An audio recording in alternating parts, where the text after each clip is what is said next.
LG Sakers at Hyundai Mobis mag-aagawan para sa solo second spot ng KBL standing. As always, malaking factor para sa opensa ng LG itong sila Tamayo at SM Maray. Iba rin ang chemistry ng dalawang big man na ito. Kung sino ang ma-open sa kanila katulad nito, uneasy to para sa ating kababayan.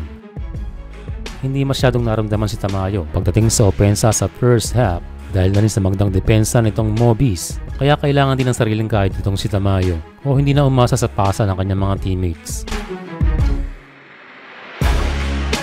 Pagdating ng third quarter ay nakuha niya na ang kanyang unang tres para maibaba ang kalamangan ng Hyundai sa isa.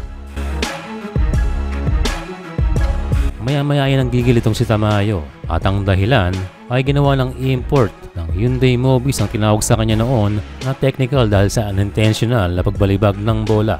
Kaya hindi niya palalampasin ang pagkakataong yon. Kalagitnaan ng fourth quarter ay naghahabol pa rin itong LG and this time binigyan nila kay Tamayo sa poste at may kasama pang foul. Dahil nga magandang depensa ng Mobis at di napapasahan si Tamayo kaya bring him to the post lalo na kung kaya is an advantage.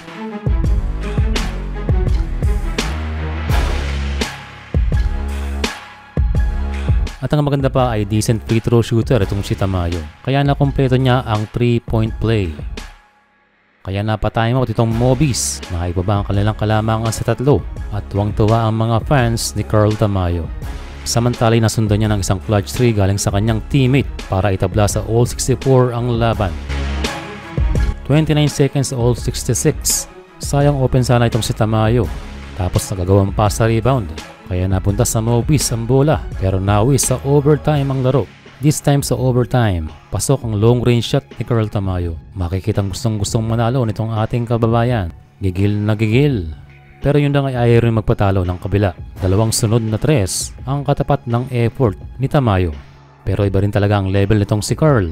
Talagang hindi sumusuko. Here's a second chance basket plus 2 para kay Tamayo. And 30 seconds ng OT ay bumitaw pa ng tres. Kaya nabuhayan ng LG sa pinakikitang fighting spirit ng ating kababayan.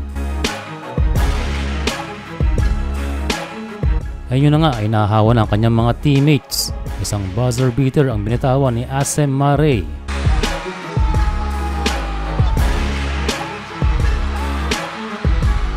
Di mo kalaeng sentro pa ang gumawa niya. So naiwasan ng LG ang second overtime para manalo sa score na 84-81.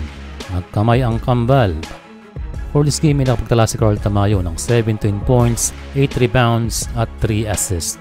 Patunay lamang na hindi dapat sumuko.